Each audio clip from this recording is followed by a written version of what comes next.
ನಿಮ್ಮ ಹಲ್ಲು ಪಾಚಿಗಟ್ಟಿದೆಯಾ ಅಥವಾ ನಿಮ್ಮ ಒಸಡಿನಿಂದ ಏನಾದರೂ ರಕ್ತ ಬರೋದು ಈ ಥರ ಸಮಸ್ಯೆ ಇದೆಯಾ ಅಥವಾ ಆಗಾಗ ಹಲ್ಲು ನೋವು ಬರ್ತಾ ಇರುವಂಥದ್ದು, ಹಲ್ಲು ಉಳುಕಾಗಿರುವಂಥದ್ದು, ಈ ರೀತಿಯಾದಂಥ ಯಾವುದೇ ಸಮಸ್ಯೆ ಇದ್ದರೆ ಒಂದು ಅದ್ಭುತವಾದಂತಹ ಟೂತ್ ಪೌಡರ್ ಮಾಡೋದು ಹೇಗೆ ಅಂತಕೊಂಡು ಹೇಳ್ತೇನೆ. ಇದನ್ನು ಉಪಯೋಗಿಸೋದ್ರಿಂದ ನಿಮ್ಮ ಈ ಎಲ್ಲ ಸಮಸ್ಯೆಗಳಿಗೆ ಪರಿಹಾರ ಸಿಗ್ತದೆ.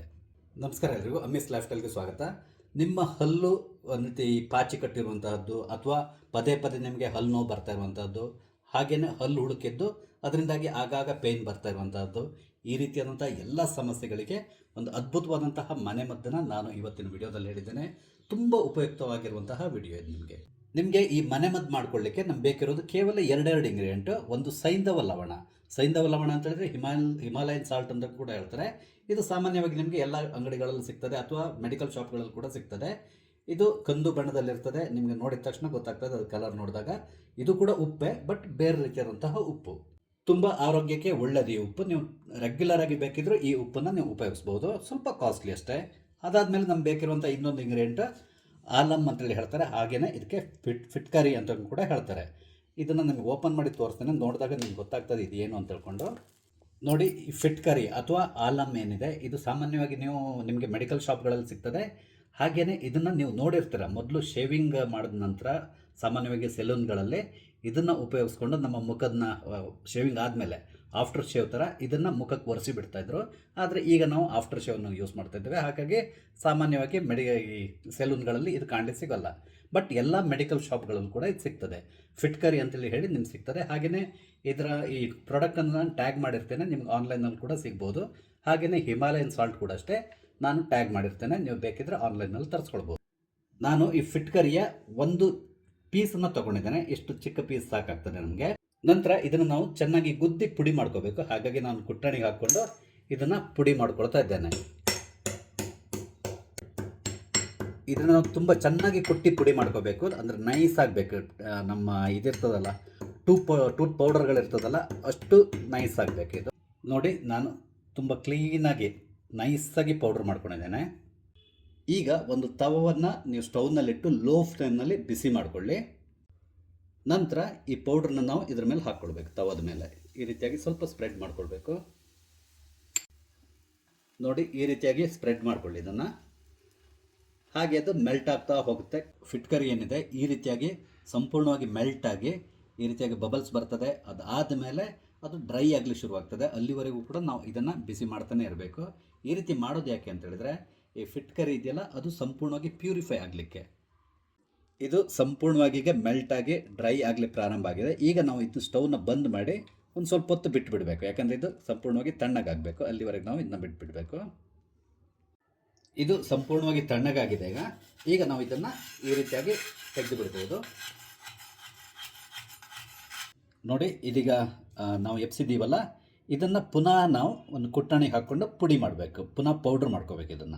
ಈಗ ಇದನ್ನು ನಾವು ಪುನಃ ಚೆನ್ನಾಗಿ ಕುಟ್ಟಿ ಪುಡಿ ಮಾಡ್ಕೋಬೇಕು. ಕುಟ್ಟಣಿಗೆ ಹಾಕ್ಕೊಂಡು ಕ್ಲೀನಾಗಿ ಪೌಡ್ರ್ ಥರ ಇದನ್ನ ಮಾಡ್ಕೋಬೇಕು ನಾವು. ನೋಡಿ, ನಾನು ನೀಟಾಗಿ ಪೌಡ್ರ್ ಮಾಡ್ಕೊಂಡಿದ್ದೇನೆ. ತುಂಬ ಚಿಕ್ಕ ಇದಾಗಬೇಕಂದ್ರೆ ಸರಿಯಾಗಿ ನಾವು ಕುಟ್ಟಿ ಇದನ್ನ ಪುಡಿ ಮಾಡ್ಕೋಬೇಕು. ಯಾಕಂದರೆ ನಾವು ಹಲ್ಲಿಗೆ ಯೂಸ್ ಮಾಡೋದು, ಸೊ ಅಲ್ಲಿ ಡ್ಯಾಮೇಜ್ ಆಗಬಾರ್ದು. ಹಾಗಾಗಿ ದೊಡ್ಡ ದೊಡ್ಡ ಕಣ ಇಲ್ಲದೇ ಇರೋ ರೀತಿಯಲ್ಲಿ ನೀವು ನೋಡ್ಕೋಬೇಕು. ಇಲ್ಲಿ ನಾವು ಈ ಆಲಮ್ ಪೌಡ್ರ್ ಏನಿದೆ, ಇದು ಹೆಚ್ಚು ಕಡಿಮೆ ಒಂದು 2 ಸ್ಪೂನ್ನಷ್ಟಿದೆ. ಈಗ 2 ಸ್ಪೂನ್ ಆಲಮ್ ಪೌಡ್ರ್ ಅಥವಾ ಫಿಟ್ಕಾರಿಗೆ ನಾವು 4 ಸ್ಪೂನ್ನಷ್ಟು ಈ ಹಿಮಾಲಯನ್ ಸಾಲ್ಟ್ ಅಥವಾ ಸೈಂಧವ ಲವಣವನ್ನು ತಗೊಳ್ಬೇಕು. ಇದನ್ನು ಕೂಡ ಅಷ್ಟೇ ನಾವು ಚೆನ್ನಾಗಿ ಪುಡಿ ಮಾಡ್ಕೋಬೇಕು, ಪೌಡ್ರ್ ಮಾಡ್ಕೋಬೇಕು. ಹಾಗಾಗಿ ನಾನು 4 ಸ್ಪೂನ್ ಸೈಂಧವ ಲವಣವನ್ನು ಈ ಕುಟ್ಟಣಿಗೆ ಹಾಕ್ಕೊಳ್ತಾ ಇದ್ದೇನೆ. 3 ಹಾಗೂ ಕೊನೆಯದಾಗಿ 4. ಈಗ ನಾವು ಇದನ್ನು ಚೆನ್ನಾಗಿ ಗುದ್ದಿ ಪುಡಿ ಮಾಡ್ಕೋಬೇಕು. ಇದನ್ನು ಯಾಕೆ ನಾವು ಪುಡಿ ಮಾಡಬೇಕು ಅಂತ ಹೇಳಿದರೆ, ಹಲ್ಲಿಗೆ ನಾವು ಉಪಯೋಗಿಸೋದ್ರಿಂದ ದೊಡ್ಡ ದೊಡ್ಡ ಕಾಳಿದ್ರೆ ಹಲ್ಲಿಗೆ ಡ್ಯಾಮೇಜ್ ಆಗ್ತದೆ ಅಥವಾ ನಮ್ಮ ಗಮ್ಸ್ ಡ್ಯಾಮೇಜ್ ಆಗ್ತದೆ. ಅದಕ್ಕಾಗಿ ನಾವು ಇದನ್ನು ಚೆನ್ನಾಗಿ ಕುಟ್ಟಿ ಪೌಡ್ರ್ ಟೈಪ್ ಮಾಡ್ಕೋಬೇಕು. ನೋಡಿ, ನಾನು ಸೈಂಧವ ಲವಣವನ್ನು ಚೆನ್ನಾಗಿ ಕುಟ್ಟಿ ಪುಡಿ ಮಾಡ್ಕೊಂಡಿದ್ದೇನೆ. ಈಗ ಇದನ್ನು ನಾವು ಈ ಫಿಟ್ಕರಿ ರೆಡಿ ಮಾಡ್ಕೊಂಡಿದ್ದೀವಲ್ಲ, ಅದಕ್ಕೆ ಮಿಕ್ಸ್ ಮಾಡ್ಕೊಳ್ತಾ ಇದ್ದೇನೆ. ಕ್ಲೀನಾಗಿ ಮಿಕ್ಸ್ ಮಾಡ್ಕೊಳ್ಳಿ. ಸೈಂಧವ ಲವಣ ಮತ್ತು ಫಿಟ್ಕರಿ ಸಂಪೂರ್ಣವಾಗಿ ಮಿಕ್ಸ್ ಆಗಬೇಕು.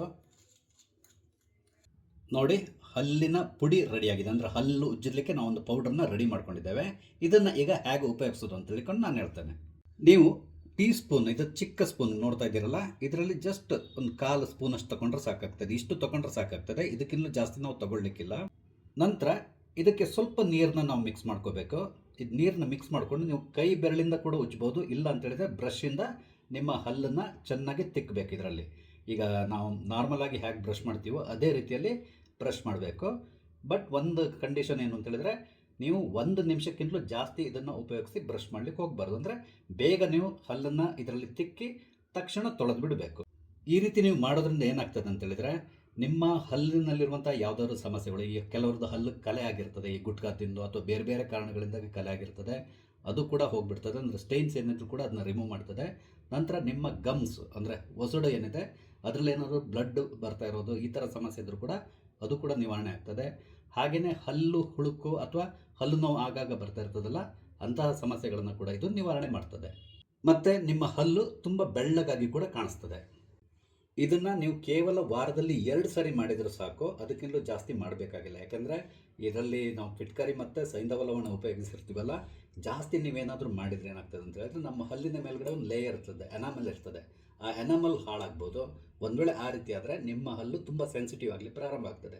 ಅದಕ್ಕಾಗಿ ಕೇವಲ ವಾರದಲ್ಲಿ 2 ಸಾರಿ ಮಾಡಿ ಸಾಕು.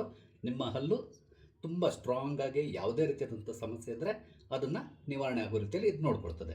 ಇದನ್ನು ನೀವು ಮಕ್ಕಳಿಗೆ ಮಾಡಿ ಕೊಡ್ಲಿಕ್ಕೆ ಹೋಗಬೇಡಿ. ಮಕ್ಕಳಿಗೆ ಇದರ ಅವಶ್ಯಕತೆ ಇಲ್ಲ. ಏನಿದ್ರು ಕೂಡ ದೊಡ್ಡವರು, ಅದರಲ್ಲಿ ಪ್ರಮುಖವಾಗಿ ನಿಮ್ಮ ಹಲ್ಲು ಏನಾದ್ರು ಸಮಸ್ಯೆಗಳು ಕಾಣಿಸ್ತಾ ಇದೆ ಅಂತ ಹೇಳಿದರೆ ಅಂಥವ್ರು ಮಾತ್ರ ಇದನ್ನು ಉಪಯೋಗಿಸ್ಬೋದು. ಅದು ಬಿಟ್ಟು ನೀವು ನಾರ್ಮಲಾಗಿ ಕೂಡ ಅಷ್ಟೇ ವಾರದಲ್ಲಿ 2 ಸಾರಿ ನೀವು ಉಪಯೋಗಿಸ್ಬೋದು. ಹಾಗೆಯೇ ಸ್ವಲ್ಪ ನಾವು ಏಜ್ ಆದಮೇಲೆ ಇದನ್ನು ರೆಗ್ಯುಲರಾಗಿ ಯೂಸ್ ಮಾಡ್ಬೋದು, ಏನೂ ಪ್ರಾಬ್ಲಮ್ ಆಗಲ್ಲ. ಅದು ಹೇಳಿದ್ನಲ್ಲ, ವಾರದಲ್ಲಿ 2 ಸಾರಿ ಯೂಸ್ ಮಾಡಿದರೆ ಸಾಕು.